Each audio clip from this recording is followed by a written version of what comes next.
नमस्कार दोस्तों, आप बिहार स्टेट के लिए आप देख रहे हैं एमएसपी टेक्स्ट बोर्ड। और आप एक चीज़ जान लीजिए कि आप जो है बिहार स्टेट में अगर 200% सफलता पाना चाहते हैं तो आप चैनल को सब्सक्राइब कर लीजिए, टेलीग्राम ज्वाइन कर लीजिए, ऐप को डाउनलोड करके आप मॉक टेस्ट वहां से फ्री में दे सकते हैं। अगर आप मेरा कोर्स लेते हैं तो एक ही साथ सारी वीडियो पा जाएंगे, सारा PDF पा जाएंगे।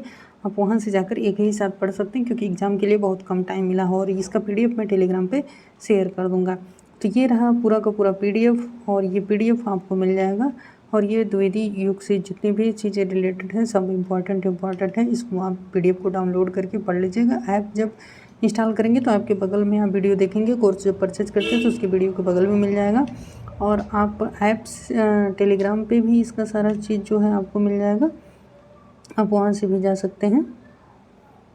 तो आप चलिए हम यहाँ पर MCQ आपको कराते हैं। चलिए हम आपसे MCQ यहाँ पर करवाएंगे जो टॉप MCQ लिए हुए हैं। PYQ भी इसमें समाहित है, अलग से क्वेश्चन भी है। तो आप देखिए प्रीवियस ईयर पेपर जो 23-24 में हुआ है आप उसको पढ़ लीजिएगा बहुत ही अच्छे तरीके से, क्योंकि उसमें से 20-25 क्वेश्चन आपको आ ही जाता है। ठीक, तो चलिए यहाँ पर हम देखेंगे कि द्विवेदी युग की समय अवधि मानी जाती है। तो आप जानते हैं द्विवेदी युग की जो समय अवधि मानी जाती है वो कब से मानी जाती है, तो 1900 से लेकर 1920 ईस्वी तक। दूसरे क्वेश्चन की बात करें तो द्विवेदी युग का प्रमुख कवि कौन था। द्विवेदी युग का जो प्रमुख कवि था वो कौन थे, मैथिली शरण गुप्त की बात आती है। चलिए नेक्स्ट क्वेश्चन की बात करते हैं। कहते हैं किस साहित्यकार को द्विवेदी युग का प्रवर्तक माना जाता है। तो आप जानते हैं महावीर प्रसाद द्विवेदी युग का क्या माना जाता है, प्रवर्तक माना जाता है। चलिए अगले क्वेश्चन पर हम चलते हैं। अगले चौथे नंबर की भारतीय काव्य के रचयिता कौन है। तो आप जानते हैं भारतीय काव्य के जो रचयिता हैं वो कौन है, मैथिली शरण गुप्त जी। बी विकल्प आपका क्या हो जाएगा, सही हो जाएगा। कौन सा, बी विकल्प आपका सही हो जाएगा। चलिए नेक्स्ट क्वेश्चन की बात करते हैं। द्विवेदी युग के साहित्य में मुख्य प्रवृत्तियाँ क्या रही। तो आप जानते हैं द्विवेदी युग के साहित्य में जो मुख्य प्रवृत्तियाँ रहीं वो राष्ट्रीय चेतना एवं समाज सुधार की बात करते हैं। चलिए नेक्स्ट क्वेश्चन की बात करते हैं। निम्नलिखित में से कौन सी पत्रिका महावीर प्रसाद द्विवेदी द्वारा संपादित की गई थी। तो आप जानते हैं कौन सी पत्रिका वो थी संपादित की गई थी, तो सरस्वती पत्रिका वो थी। तो आपका ये विकल्प सही। परिप्रवास महाकाव्य किस कवि की रचना है। तो आप जानते हैं परिप्रवास जो है किसकी रचना है, तो अयोध्या सिंह उपाध्याय हरियोध की क्या है, रचना है। चलिए 8वें नंबर क्वेश्चन की बात करते हैं। द्विवेदी युग की भाषा शैली कैसी रही। तो आप जानते हैं द्विवेदी युग की जो भाषा की शैली रही वो कैसी रही, संस्कृत। आप देखेंगे तो संस्कृत निष्ठ खड़ी बोली जो है रही है। ये विकल्प आपका क्या हो जाएगा, सही हो जाएगा। 9वें क्वेश्चन की हम बात करेंगे। चलिए 9वें क्वेश्चन की हम यहाँ पर बात करते हैं कि द्विवेदी युग की प्रमुख विशेषता क्या थी। तो द्विवेदी युग की जो प्रमुख विशेषता थी वो क्या थी। तो आप जानते हैं वो तत्कालीन सामाजिक समस्याओं पर लेखन था। चलिए नेक्स्ट क्वेश्चन की बात करते हैं। नेक्स्ट की बात करेंगे तो महावीर प्रसाद द्विवेदी ने किसके माध्यम से कविता में सुधार लाने का प्रयास किया। तो आप जानते हैं किसके माध्यम से उन्होंने कविता में सुधार लाने का प्रयास किया, तो आलोचना एवं निबंध के माध्यम से। चलिए अगले क्वेश्चन पे चलते हैं कि हम कौन थे, क्या हो गए और क्या होंगे, अभी आओ विचारे आज मिलकर ये समस्याएं सभी। यह पंक्ति किसकी है। तो आप जानते हैं जो पंक्ति है ये पंक्ति किसकी है। तो इस पंक्ति की जब भी हम बात करते हैं तो ये पंक्ति किसकी है। तो यहाँ पर आप जानते हैं कि ये जो पंक्ति है मैथिली शरण गुप्त की है। किसकी, मैथिली शरण गुप्त। ये विकल्प आपका क्या हो जाएगा, सही हो जाएगा। चलिए नेक्स्ट क्वेश्चन पर चलते हैं। दिवस का अवसान समीप था, गगन था कुछ लोहित हो चला, किस कवि की पंक्तियाँ हैं। तो आप जानते हैं जो पंक्तियाँ हैं किसकी हैं, अयोध्या सिंह उपाध्याय हरियोध जी की हैं। आपका बी विकल्प सही हो जाएगा। खड़ी बोली के प्रथम महाकवि किसे माना जाता है। तो आप जानते हैं खड़ी बोली का जो प्रथम महाकाव्य किसे माना जाता है। खड़ी बोली का प्रथम महाकाव्य किसे माना जाता है। तो आप जानते हैं परिप्रवास को खड़ी बोली का जो है महाकाव्य क्या है माना जाता है। तो आपका डी विकल्प जो है यहाँ पर क्या हो जाएगा, डी विकल्प आपका सही हो जाएगा। चलिए नेक्स्ट क्वेश्चन की बात करते हैं कि निम्नलिखित रचनाओं को जन्म वर्ष की दृष्टि से सही अनुक्रम क्या है। जन्म वर्ष की दृष्टि से जो सही अनुक्रम की बात करते हैं तो हम यहाँ पर श्रीधर पाठक, महावीर प्रसाद द्विवेदी, मैथिली शरण गुप्त, रामनरेश त्रिपाठी हो जाता है। ठीक, तो यहाँ पर ये श्रीधर पाठक, महावीर प्रसाद द्विवेदी, मैथिली शरण गुप्त और रामनरेश त्रिपाठी, तो सी विकल्प आपका सही हो जाएगा। चलिए नेक्स्ट क्वेश्चन की बात करते हैं। निम्नलिखित में से कौन सी रचना महावीर प्रसाद द्विवेदी का है। तो आप जानते हैं जो रचना महावीर प्रसाद द्विवेदी का है वो कौन सा है। तो उपयुक्त सभी विकल्प यहाँ पर क्या हो जाएगा, सही हो जाएगा। काव्य मंजूषा, सुमन और कविता विलाप ये रचनाएं इनकी हैं।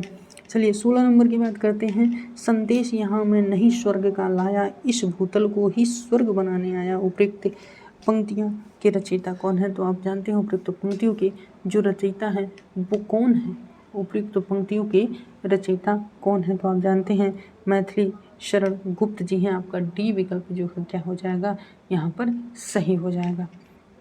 चलिए नेक्स्ट क्वेश्चन की बात करते हैं कि मैथिली शरण गुप्त को राष्ट्रकवि की उपाधि किसने दी? तो आप जानते हैं मैथिली शरण गुप्त को जो है राष्ट्रकवि की अगर देखें तो उपाधि किसने दिया?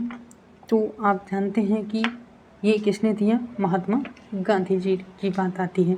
ठीक, मैथिली शरण गुप्त को राष्ट्रकवि की उपाधि किसने दी? महात्मा गांधी जी ने दी। ठीक, चलिए अगले नेक्स्ट क्वेश्चन की बात करते हैं कि निम्नलिखित में से गया प्रसाद शुक्ल स्नेही की रचना कौन सी है? तो गया प्रसाद शुक्ल स्नेही की रचना की जब बात आती है तो प्रयुक्त सभी की क्या आ जाती है? बात आ जाती है। कुसुमांजल, कृषक क्रंदन और प्रेम पच्चीसी उपयुक्त सभी जो है इनकी रचनाएं क्या हैं? आ जाती है। चलिए नेक्स्ट क्वेश्चन की बात करते हैं। नेक्स्ट क्वेश्चन की जब हम बात करते हैं तो आप देखेंगे नेक्स्ट क्वेश्चन की बात करेंगे यहाँ पर कि खड़ी बोली में इतना बड़ा काव्य अभी तक नहीं निकला है। बड़ी भारी विशेषता इस काव्य की यह है कि सारा संस्कृत के वर्णवृत्तों में है, जिसमें अधिक परिणाम में रचना करना कठिन काम। रामचंद्र शुक्ल ने यह मत किस ग्रंथ के लिए प्रकट किया? तो आप जानते हैं यह जो ग्रंथ के लिए इन्होंने प्रकट किया तो आप जानते हैं यह प्रवास के लिए इन्होंने क्या किया? तो आपका सी विकल्प क्या हो जाएगा यहाँ पर सही हो जाएगा। चलिए नेक्स्ट क्वेश्चन, द्विवेदी युगीन कविता की मुख्य प्रवृत्तियाँ क्या हैं? द्विवेदी युगीन कविता की जो मुख्य प्रवृत्तियाँ हैं वो क्या हैं? तो आप जानते हैं द्विवेदी युगीन कविता की जो मुख्य प्रवृत्ति क्या है? इतिवृत्तात्मकता है। चलिए नेक्स्ट क्वेश्चन की बात करते हैं कि पंचवटी खंड काव्य की रचना किस कवि द्वारा की गई? तो आप जानते हैं पंचवटी की जब भी बात आती है तो मैथिली शरण गुप्त की क्या आती है? बात आती है। कृषक क्रंदन इनमें से किसकी काव्य कृति है? कृषक क्रंदन इनमें से किसकी काव्य कृति है? तो आप जानते हैं कृषक क्रंदन की बात जब आती है तो गया प्रसाद शुक्ल स्नेही की क्या आ जाती है? बात आ जाती है। ठीक ना, तो इसको आप देखेंगे। चलिए नेक्स्ट क्वेश्चन की बात करते हैं। नेक्स्ट क्वेश्चन की जब हम बात करते हैं यहाँ पर देखेंगे निम्नलिखित में से 23 नंबर की बात करेंगे। निम्नलिखित में से किस कवि का उपनाम हितैषी था? अब आप जानते हैं हितैषी की जब भी बात आती है तो हितैषी निम्नलिखित में से किस कवि का उपनाम हितैषी है? तो जगदम्बा प्रसाद की बात आती है। जगदम्बा प्रसाद हितैषी की क्या हो जाती है? बात हो जाती है। ठीक, जगदम्बा प्रसाद की क्या हो जाती है? बात हो जाती है। चलिए नेक्स्ट क्वेश्चन की बात करते हैं। कहते हैं हल्दी घाटी नामक काव्य के रचयिता कौन है? तो आप जानते हैं हल्दी घाटी की जब बात आती है तो हल्दी घाटी आप जानते हैं श्याम नारायण पांडे का हो जाता है। साकेत के रचनाकार कौन है? तो साकेत के जो रचनाकार हैं वो कौन है? तो आप जानते हैं साकेत के रचनाकार कौन हैं? तो आप जानते हैं साकेत के जो रचनाकार हैं वो कौन हैं?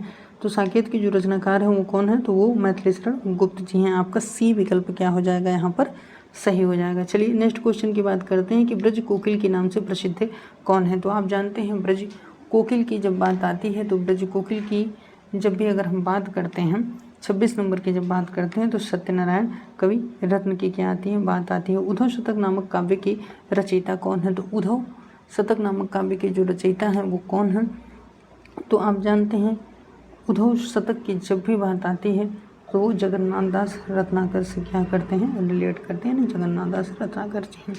कहते हैं निम्नलिखित में से कौन सी रचना मैथिली शरण गुप्त की है? तो आप जानते हैं निम्नलिखित में से जो रचनाएं मैथिली शरण गुप्त की हैं उस पर आपको सही विकल्प क्या है? लगाना है। तो इसमें से सभी रचनाएं जो हैं द्वापर की बात करें भारतीय रंग में भंग उपयुक्त सभी हो जाती है। चलिए 29 नंबर की बात करते हैं। कहते हैं कि ज्ञानदास के संचित कोश का नाम साहित्य है, यह कथन किस विद्वान का है? तो आप जानते हैं ज्ञानदास के संचित कोश का नाम की जब भी बात आती है तो ये आप देखेंगे 29 नंबर क्वेश्चन की जब हम बात करते हैं तो ये महावीर प्रसाद द्विवेदी हो जाता है कि ज्ञानदास के संचित कोश का नाम साहित्य है, यह कथन किस विद्वान का है? तो महावीर प्रसाद द्विवेदी हो जाएगा। काव्य मंजूषा की रचयिता कौन है? काव्य मंजूषा की जब भी बात आ जाती है कि काव्य मंजूषा के रचयिता कौन है? तो आप जानते हैं काव्य मंजूषा के जो रचयिता हैं वो महावीर प्रसाद द्विवेदी जी हैं। काव्य मंजूषा के जो रचयिता हैं वो कौन है? महावीर प्रसाद द्विवेदी जी हैं। ठीक, महावीर प्रसाद द्विवेदी जी। तो इस तरह से आपका द्विवेदी युग भी समाप्त हुआ। तो आप अगर जल्दी से पढ़ना चाहते हैं तो आप ऐप को डाउनलोड करके वहाँ से कोर्स ले लीजिए और जल्दी से सारा PDF डाउनलोड करके आंसर सहित वहाँ पर व्याख्या से सब पढ़ डालिए जल्दी से, क्योंकि ये 15 दिन एग्जाम है।